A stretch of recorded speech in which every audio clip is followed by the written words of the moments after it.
Azerbaijan's attack on the Nagorno-Karabakh Republic was thoroughly planned. There is solid evidence that proves this. On September 24th, the BBC's Russian service reported that a sudden mobilization of reservists had begun in Azerbaijan, which was extended to 2 months instead of the previously announced 15 days. The mobilized were called to military commissariats and immediately sent to military exercises. Concurrently, civilian vehicles were being gathered. Moreover, the Ministry of Internal Affairs of Azerbaijan did not omit from its announcement that the vehicles were being recruited for military purposes. Pickup trucks were confiscated and parked in squares by police. Last week, the international media was actively circulating information that Turkish militants were being transferred to Azerbaijan to take part in hostilities against Armenia. The information on the number of militants and their salaries vary from source to source. For example, in her Twitter microblog, well-known German journalist Lindsay Snell mentioned that the militants of the Hamza Union, mainly an Arab Turkmen armed group, moved to the capital Baku via Turkey. The journalist also noted that the militants are mainly being transferred from Syria.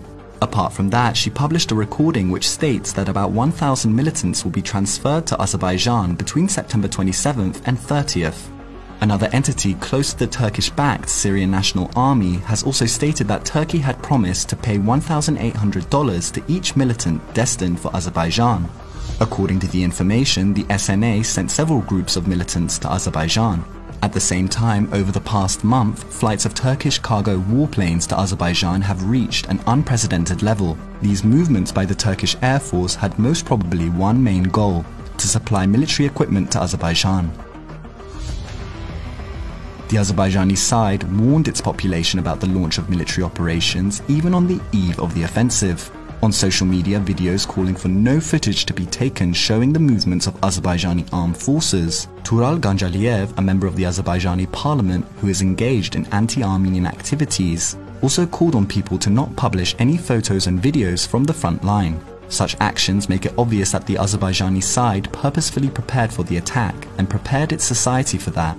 The video includes this quote: "It is also forbidden to disseminate the photos of military and civil objects on the border and front line. Do not forget that the victory is born from unity. This is our way to Karabakh."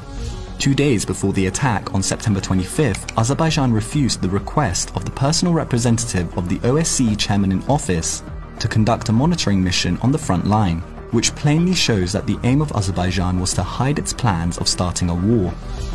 Turkish media agencies have shown a masterclass of operative work. As soon as the military offensive started, Turkish media was already in place and were covering the events via livestream. At 8:13 AM, TRT was already live, covering the events under the title "The Attack by Armenia Against Azerbaijan."